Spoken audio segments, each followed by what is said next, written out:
Namaste, Jai Shivaya. So the first mantra of Ishopanishad is Ishavasyam Idam Sarvam. Okay, so Isha means Ish. Isha is made up of the word, the main term is Ish. Ish is the one who has abundance of everything, Aishwarya, that he is abundant with knowledge, wisdom, abundant with anything resourceful that you can say, abundant in creating the entire laws of the universe, sustaining the universe, destroying the universe, the one who is ultimately capable of everything. So there in Ishavasyam Idam Sarvam, what they are saying is that such a being, such an abundant being can have existence in the entire cosmos, in the entire universe, in the entire manifestation, in the entire all that is unmanifest. Such a being can have existence everywhere. So in other words, they are saying that it is omnipresence. That is what they are talking about. But in other words, they are also talking about everything that moves. What moves? You may think this stone lying outside my house is not moving, or that trees are not moving, trees are not going anywhere. No. If the earth is revolving and rotating, then everything else is too, along with it, right? So you can see even the planets are moving, the entire galaxy is moving. And then the entire universe is in forever expansion. If you read the latest scientific research journals, then you will see the entire universe is expanding. And it's forever in expansion. That expansion just goes on and on and on for forever. So galaxies come closer and then move farther away. Planets, over the period of gazillion years, planets will change their position few centimeters here or inches here or there. Some planets may die, new planets may be created. So everything is moving. Everything that even looks like, no, my house is still in its same place, same address, but movement is along the time and space continuum, right? So earth is revolving, earth is rotating, and everything on this planet is moving, everything else on all the other planets is also moving. So this is the example I'm giving you from the macrocosm point of view. If you come to as micro as, electron, neutron, proton, so the entire energy structure that we have got, everything is just energy. Everywhere these atoms are moving. Electron, neutron, proton, they are all moving. Electrons are just vibrating very high all the time. So what is this body made up of?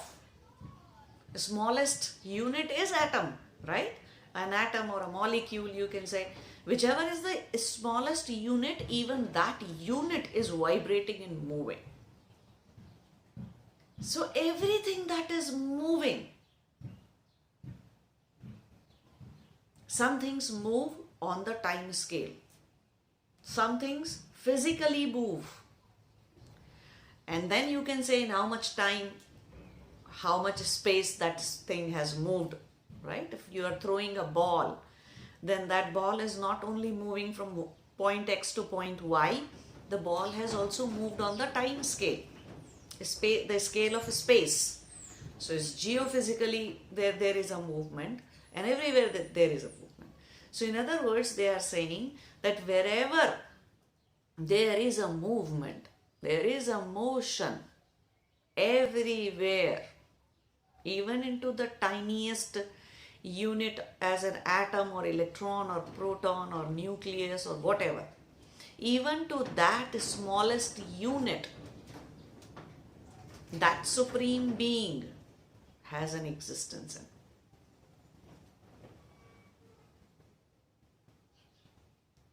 So now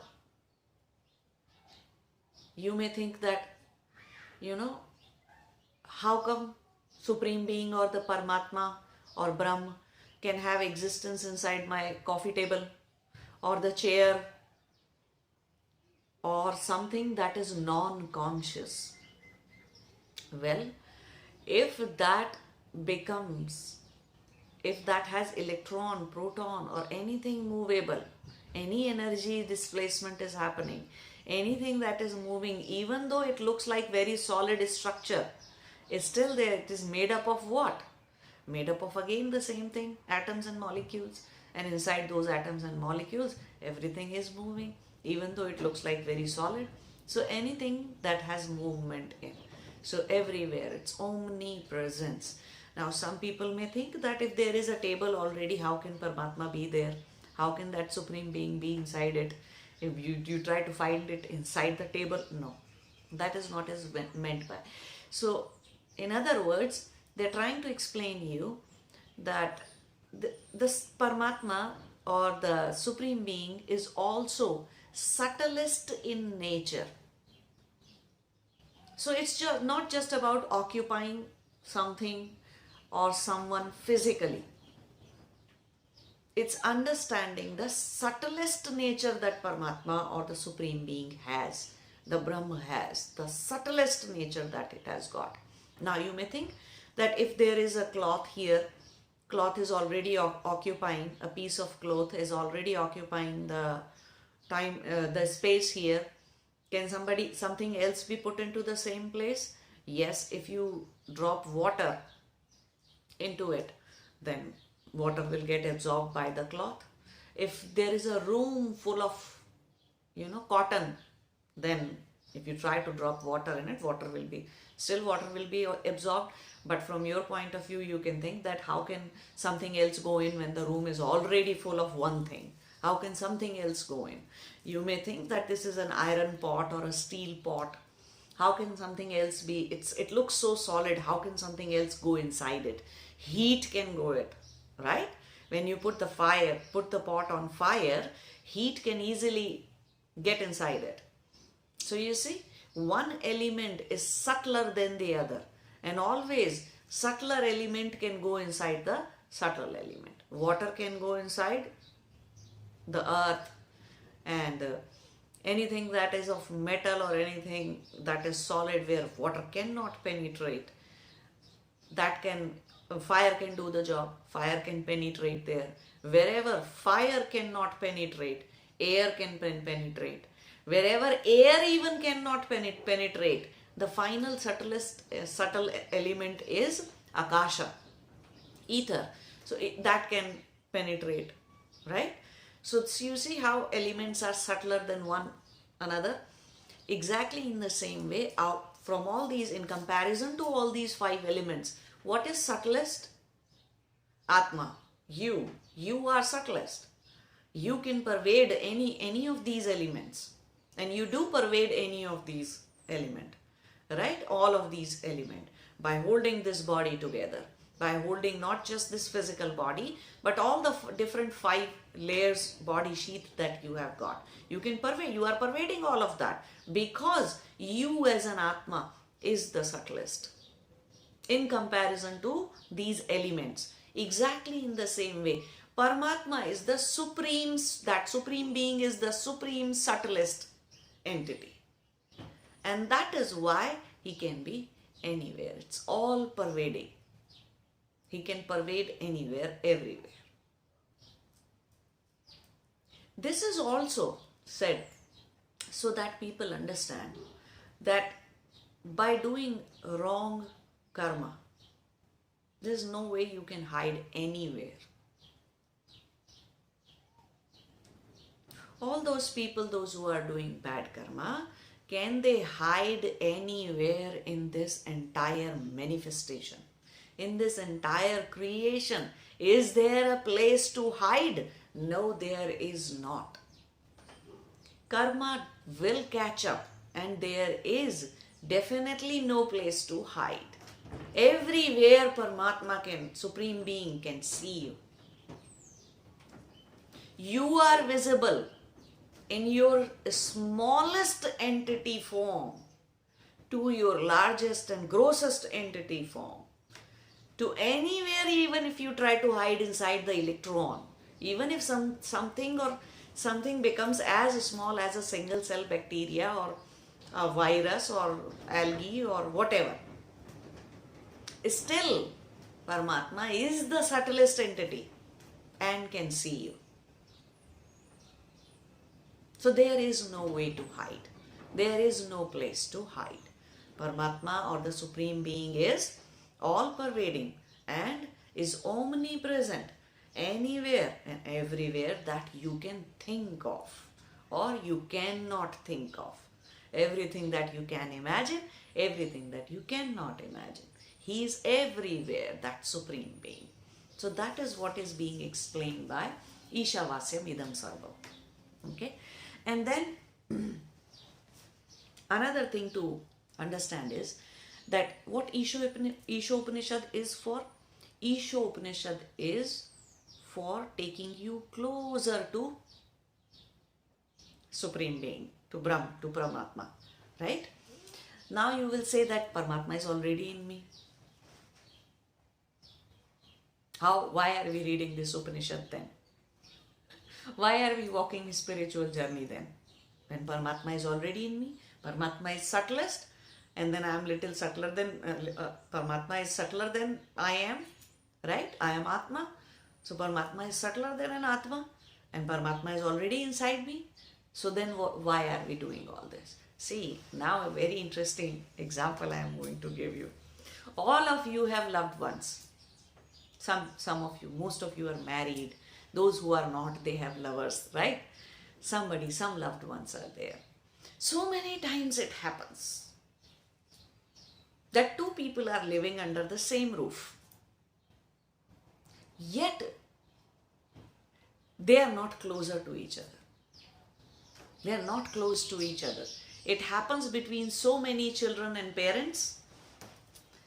Children or the parent may not be so close to the kid, or the kid may not be so close to their parent.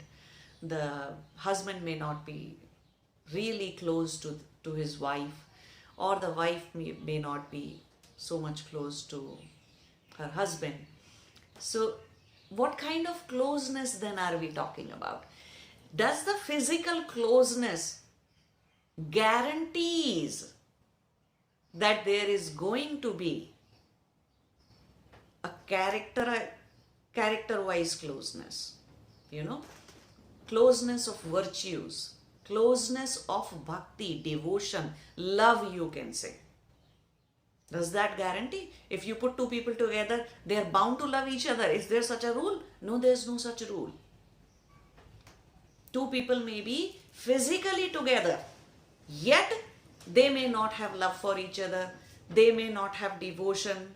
Exactly in the same way, regardless of how close Paramatma is to us, that physical closeness, that geophysical closeness does not matter if the person is full of ignorance, spiritual ignorance, is full of mental, emotional, behavioral patterns or chittavrittis, or is full of vasanas, sanskaras. So if one is full of all of that, then what use that physical closeness is? Some people are so full of themselves, right? We say that they are so full of themselves, or that they are so full of ego that they are not able to see how good that other person that they are living with is, right?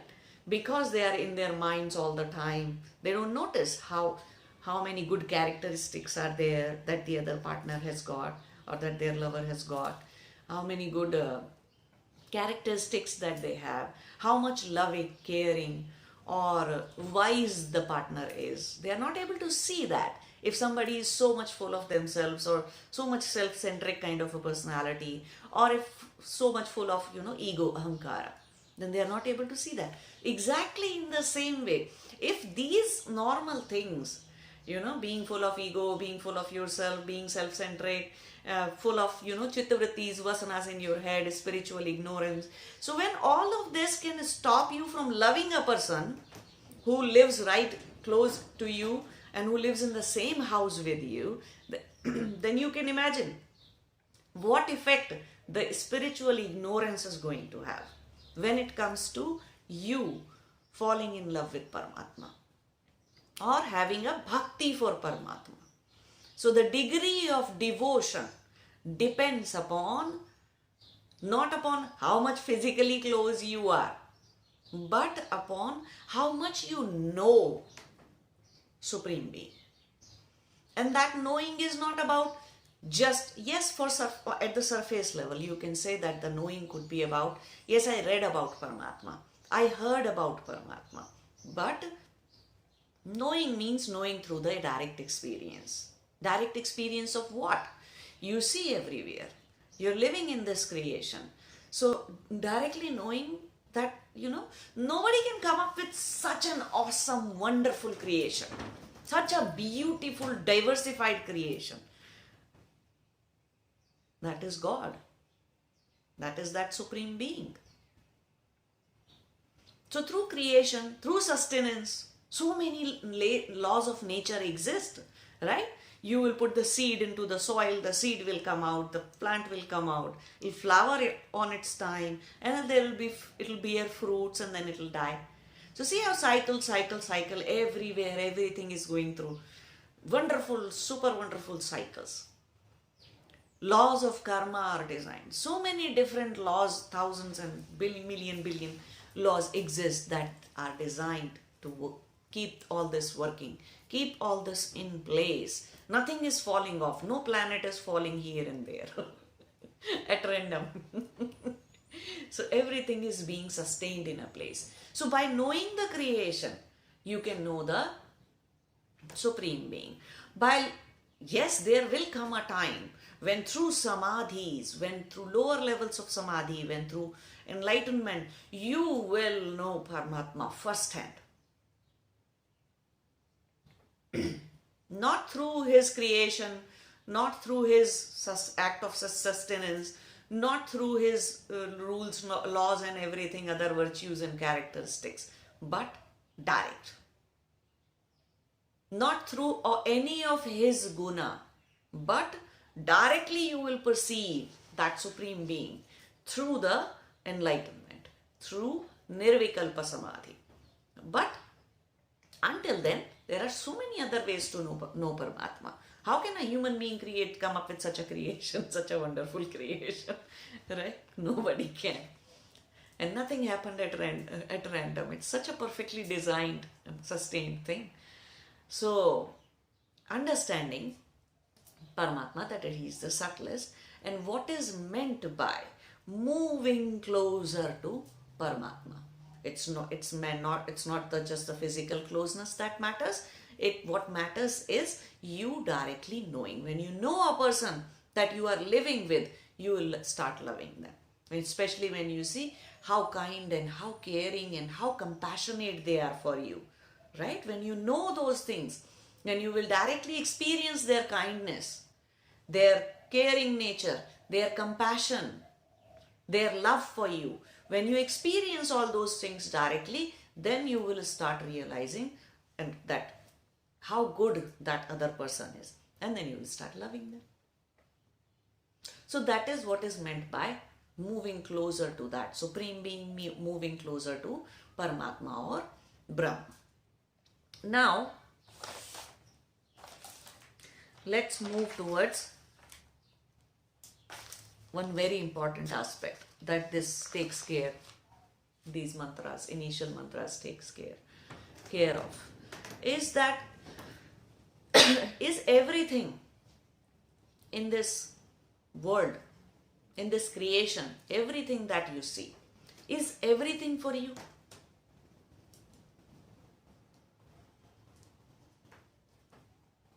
No. One of the sutras says that you need to start using this creation, start living in this world with vairagya, with dispassion. Start living in this world in a very dispassionate way, so that you go on living, everything is going off away from your mind. Nothing gets, you do not get hooked onto something tightly. That's the way to live in this samsara, live in this world, live in this creation. This creation was created. Many things in this creation were created for you, not everything. And by that, what they mean is, say for example, somebody has some of you are parents of a very, very young child, an infant basically. So infant eats different kind of food, right? Semi solid or completely puree kind of food that they might be eating. So everything that is cooked in your house, is it for you? No.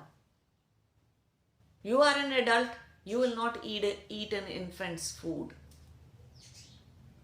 It's not for your consumption. Think in another way.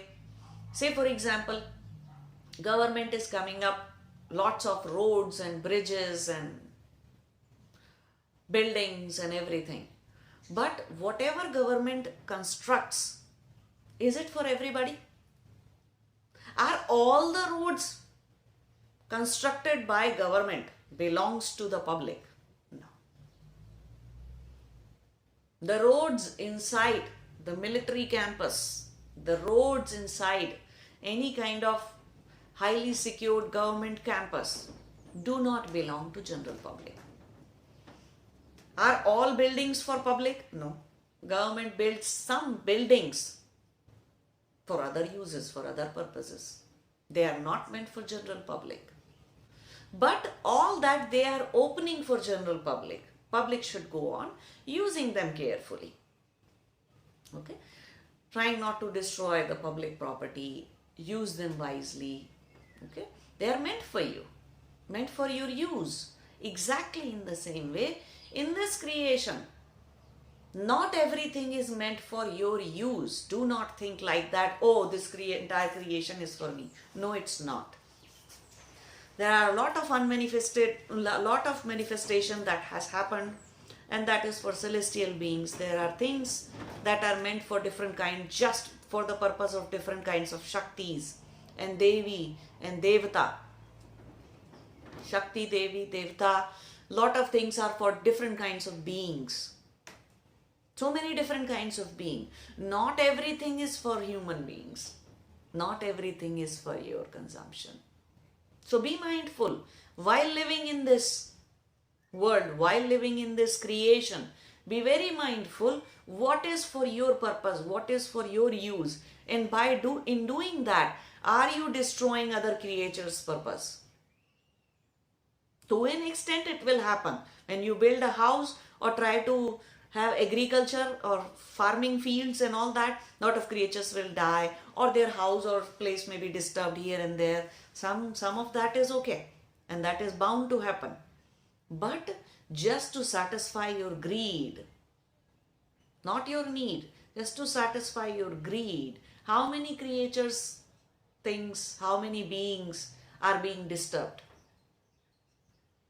So go on using the creation for whatever is meant for you, and then there are dimensions which are not visible to human beings, the dimensions which are not accessible to every kind of an Atma. There are such dimensions, and Paramatma or the Supreme Being exists even in those dimensions. That which is never going to be in the perception of an Atma. That which is never going to be in the experience of a particular Atma. All that, everywhere, you can never go, you never wish to go. For example, hell, who wants to go there? You never wish to go, right? Still, everywhere Paramatma lives. And when you are using the creation that He has created, be mindful of using only that which is for you. That is why live like a yogi. Live like a yogi. Do the bhoga of samsara. Experience the samsara, experience the world, but with a level of dispassion in you. Not to get attached with anything and anyone. So this is the first few mantras of Ishopanishad. In the coming videos, we will discuss some more. Okay? Namaste. Jai Shivaya. you.